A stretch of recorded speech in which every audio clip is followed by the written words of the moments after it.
राष्ट्रकवि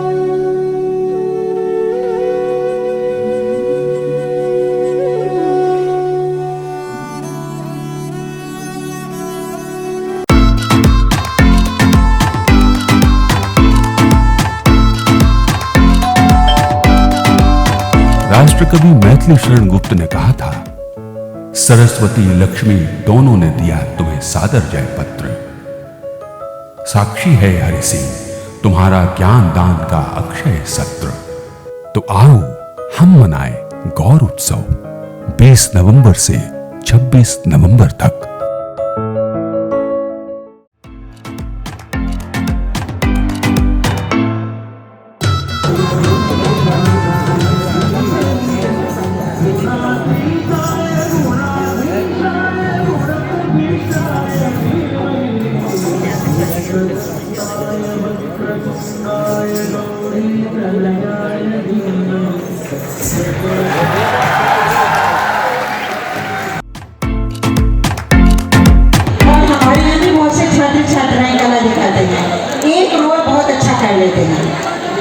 लेकिन कुछ लोग ऐसा है कि वो डबल रोल कर लेते हैं, कभी एक रोल करेंगे कभी दूसरा रोल होंगे।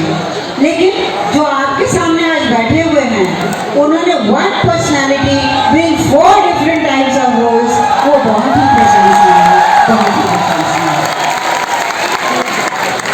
मैं आशुतोष राणा जी को आज इस प्रांगण में आमंत्रित। काय सागर विश्वविद्यालय जो है वो मूर्खों के लिए नहीं, ये गरीबों के लिए है। तो आप गरीब हो सकते हैं आर्थिक रूप से, लेकिन मानसिक रूप से, आत्मिक रूप से, शैक्षणिक रूप से, प्रतिभा के रूप से अगर आप संपन्न हैं तो डॉक्टर गौर का ये विश्वविद्यालय उन लोगों के साथ खड़ा रहता था। तो ये मुझे डॉक्टर गौर की जो सोच थी, मैं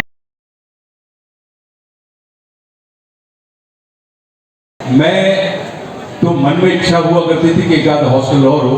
तो हमारे ही समय में ELC अपना 4th हॉस्टल के नाम से एक नया हॉस्टल बना, जिसमें रमन हॉस्टल, ELC नहीं रमन हॉस्टल बना, जिसमें कौन बोले फार्मेसी के विद्यार्थियों के लिए अलॉट किया जाता था, वो MBA के विद्यार्थियों के लिए अलॉट किया जाता था, वो MTech जो जियोलॉजी से कर रहे थे उनके लिए अलॉट किया जाता था। तो वो वैसा वाला। तो अब पता लगा कि अगर रमन हॉस्टल के किसी मित्रों के साथ आपकी मित्रता है तो आप BA करते हुए भी MTech का रुतबा बाहर की यूनिवर्सिटी में प्राप्त करते थे कि यार मुझे पढ़ा लिखा आदमी है। तब ये फार्मेसी वालों के साथ, जियोलॉजी वालों के साथ या MBA वालों के साथ इनकी मित्रता है। तो ये तमाम चीज़ें हमने देखी हैं मैडम, और मैं ये मान के चलता हूँ कि आप चूँकि इसके पहले भी कई विश्वविद्यालयों में आप कुलपति के पद पर रही हैं, तो निश्चित रूप से डॉक्टर गौर का जो सपना है और यहाँ के विद्यार्थियों का सपना है, मैं आप घाट पे बिना जाने समझे नहीं बैठना चाहिए। तो हमने कुछ जवाब नहीं दिया, हम यूँ खड़े रहे। तो हमने सिर्फ बिना बोले उनको कि अपने आप को हम नया क्यों बताएं, अगर नए बताएंगे तो लुट जाएंगे।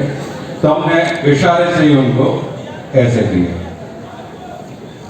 तो गुरु ने ऐसे देखा, बोले कि यूनिवर्सिटी आए हो। तो हमने मुंडी नहीं हिलाई क्योंकि झूठ नहीं बोल पा रहे थे हमने यूं किया और हम ऐसे ऊपर की तरफ देखने लगे। तो पान खा के आए हो। हमने अब वो मुंह से पूछ रहे हैं और मैं उनको निशब्द जवाब दे रहा हूँ कि अरे तो मौत का घूंगा है कभी, मौसा का नहीं बोलता, नंदी घाट में उड़ला रहा हूँ, ऐसे ऐसे कर रहा हूँ, ऐसे ऐसे कर रहा हूँ, मौसा बोल। तो हमने कहा हाँ पान खा गया है। बोले इनको बताओ नंदू हमारे बारे में। बोले बताओ। बोले हम अपने जमाने के बहुत बड़े पहलवान थे, समझे। और उन्होंने जितने पहलवानों के नाम बताए वो उस समय ऑलमोस्ट मध्य प्रदेश की स्त्री और ऐसी वाली स्थिति में थे, और बड़ी बड़ी हस्तियों के नाम बता रहे थे गुरु। तो मुझे बड़ा आश्चर्य हुआ और मेरी आंख में उनको अपने इस कथन के ऊपर अविश्वास दिखाई दिया गुरु को। अब जब कोई गप्पी आदमी हो और उसको पता लग जाए कि सामने वाले को उसकी सुनाई गई बात गप्प दिखाई दे रही है तो बहुत तड़वाता है अंदर। तो तो बोले कि तुम जो हमारे शरीर पे न जाओ, समझे? अगर तुम जैसे सोच रहे कि हमारा शरीर ऐसा होगा तो बोले चक्राघाट, सागर में चक्राघाट भी होगा, चक्राघाट लोगाइयों का घाट, समझे? अतः स्पेशली लोगाइयों के लाने वो घाट फिक्स हो। हम वहाँ रोज सुबह सुबह सफर नहीं जाया करें तो हमारा बदन ईमल घाट चले गया, तो लोगाइयों की हाय लग रहा क्या हालत है, समझे? तो उन्होंने और वो तर्क ऐसा था कि मतलब इसको आप विज्ञान भी नहीं काट सकता, क्योंकि अज्ञान का तर्क है कि हाय लग के उनके ईगो घाई चिलकता हुआ बदन और जस्टिफाई उनको करना है कि वो अपने जमाने के बहुत बड़े पहलवान थे। तो हमारी उनकी ये बात सुन के हमारी हल्की सी हम थोड़े रिलैक्स और हंसे, हमको हंसता देख के उनको भी लगा कि अब मामला आइस जो है वो पिघल चुकी है, बर्फ पिघल चुका है। तो अब उन्होंने संवाद स्थापित करना शुरू किया। वो हमारे ईश्वरत्व देवत्व को भी उस मनुष्यत्व के सामने अगर झुकाना पड़े तो मैं दूत बनकर वहां पर जाऊंगा और एक अंतिम प्रयास करूंगा। तो ये रामधारी सिंह की दंगल ने इस तृतीय सर्ग में उसका वर्णन किया है। हालांकि कविता लंबी है, तृतीय सर्ग भी बहुत लंबा है, लेकिन हम आपको सिर्फ मुख्य बात उसका वो सुनाए देते हैं, क्योंकि हम वहां से नहीं सुना रहे हैं कि वो गया पूर्ण अज्ञातवास पांडव लौटे वन से साहस। हम जो एक लाइन इसलिए बोलते कि जाने मानियों का हमें याद नहीं है, हमें सब याद है जल्दी है, मगर समय की बाध्यता है। तो वर्षों तक वन में घूम घूम बाधा विघ्नों को झूम झूम सहयोग था पानी पतर, पांडव आए कुछ और निखर, सौभाग्य में सब दिन सोता है, देखें आगे क्या होता है।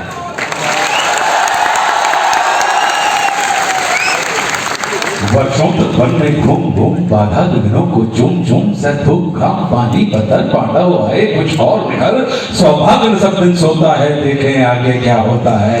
मैत्री की राह बताने को, सबको स्मारक पर लाने को, दुर्योधन को समझाने को, भीषण विध्वंस बचाने को भगवान हस्तिनापुर आए, पांडव का संदेश आए। तो गीदड़ से मत उलझिए, इससे आपकी प्रतिष्ठा को खतरा है।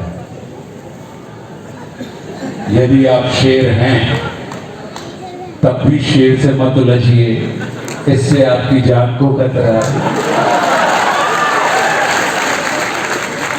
एक अंतिम मनोवैज्ञानिक सत्य जिसका पालन आपके लिए कल्याणकारी होगा, वो क्या है? आजकल व्यक्ति के कद का अंदाजा उसके दोस्तों को देखकर नहीं, उसके दुश्मनों को देखकर लगाया जाता है। जितना बड़ा आपका दुश्मन उतने बड़े आप। इसलिए अपने से छोटे आदमी को अपना दुश्मन मत बनाइए, इससे वो छोटा आदमी बड़ा हो जाएगा और आप बड़े होते हुए भी बहुत छोटे इंसान की ख्याति को प्राप्त होंगे।